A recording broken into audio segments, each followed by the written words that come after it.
तो बताओ गोलू, बात करें अपन ने क्या देखा बेटा, बात करें कि अगर गुड़े बात करें अपन सॉलिड से कहां जा रहे हैं, लिक्विड, और लिक्विड से कहां जा रहे हैं बेटा, गैस। मतलब डिसऑर्डरनेस क्या हो रही है, बढ़ रही है, क्योंकि मॉलिक्यूल मॉलिक्यूल के बीच के गुड़े बात करें बॉन्ड क्या हो रहा है, टूट रहे हैं, मॉलिक्यूल क्या हो रहा है, फ्री हो रहा है। तो आप लिक्विड से अगर सॉलिड से लिक्विड में जा रहे हो, मतलब आपका दीदी बात में फ्यूजन हो रहा है, तो भी डिसऑर्डरनेस बढ़ रहा है। डिसऑर्डरनेस बढ़ेगा तो एंट्रोपी बढ़ेगी। लिक्विड से अपन गैस में जा रहे हैं, वेपोराइजेशन कर रहा है, डिसऑर्डरनेस बढ़ेगी, एंट्रोपी बढ़ेगी। और अगर बेटा बात करें चाहे आप सॉलिड से डायरेक्ट दीदी गैस में चले जाओ, सब्लिमेशन प्रोसेस का नाम हो, तब भी एंट्रोपी क्या हो रही है, बढ़ रही है। लेकिन लिक्विड से अगर गैस से आप कहां रहे, लिक्विड में, मतलब क्या हो रहा है, कंडेंसेशन। बुरे बात करें, समझ पा रहे हो, अगर गैस बुरे बात के लिक्विड में जा रही तो उसको क्या बोलते हैं, कंडेंसेशन।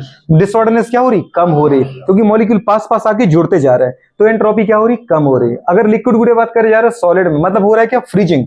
क्या बोलते हैं, फ्रीजिंग। समझ पा रहे हैं, तो इसकी बुरे बात करें मॉलिक्यूल एक दूसरे के पास आ रहे हैं, और एक बुरे बात करें एक फिक्स पोजीशन गेन करेंगे, मतलब ऑर्डरनेस क्या हो रहा है, बढ़ रहा है, तो बुरे बात का एंट्रोपी क्या होगी, कम। तो याद रखना, सॉलिड से अब लिक्विड में जा रहे हैं, एंट्रोपी बढ़ाओ, लिक्विड से गैस में जाओ, एंट्रोपी बढ़ाओ, गैस से लिक्विड में आओ, एंट्रोपी कम करो, और लिक्विड से अगर सॉलिड में जा रहे तो भी एंट्रोपी कम करो। बुरे बात करें, एक जो क्वेश्चन दे रखा था कि भाई साहब अगर गैस गैस है, जैसे कि H2 का एक मॉलिक्यूल है, और बेटा बात करें दो, बुरे बात करें सिंगल H में बदला, मतलब कहां बदला, एटम में।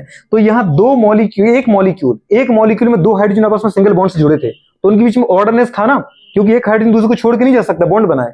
लेकिन आपने हीट दी, टेम्परेचर दिया, और उसको दीदी एटम में तोड़ दिया, दोनों एटम अब फ्री है। तो ये कहीं भी जाए, ये कहीं भी जाए, अब किसी का किसी के साथ कोई रिलेशन नहीं है। तो वो क्या हो रहा है, डिसऑर्डरनेस बढ़ गया। पहले साथ साथ जाते थे, अब ये कहीं जा रहा है, वो कहीं जा रहा है। जैसे डिसऑर्डरनेस बढ़ी वैसे एंट्रोपी बढ़ी। समझ पा रहे, इसलिए आपको कहा बेटा बात करें कि जो एंट्रोपी है वो डायरेक्टली प्रोपोर्शनल है किसके, डिसऑर्डरनेस के। गुड़े बात करें, समझ पा रहा हूं, इसलिए गुड़े बात करें बोला है कि डेल एस का जो फॉर्मूला होता है हीट के साथ वो होता है क्यू बाई टी। और बेटा बात करें चेंज इन एंट्रोपी का एंथैल्पी के साथ रिलेशन होता है क्या, गुड़े बात करें डेल एच बाई टी, क्योंकि जो गुड़े बात करें हीट है वही क्या है, change in enthalpy. Change in enthalpy को क्या बोलते हैं, हीट। क्या बोलते हैं, हीट। बात समझ पा रहे हो, अगर गुड़े कभी हीट दे जाए, टेम्परेचर दे, चेंज इन एंट्रोपी अपन आराम से निकाल देंगे। अगर कभी बेटा चेंज इन एंथैल्पी दे, टेम्परेचर दे, एंट्रोपी आराम से निकाल दो। ये गुड़े बात करें थर्मोडायनेमिक्स का सेकंड लॉ है, किसका लॉ है, सेकंड गुड़े बात कर लॉ ऑफ थर्मोडायनेमिक्स।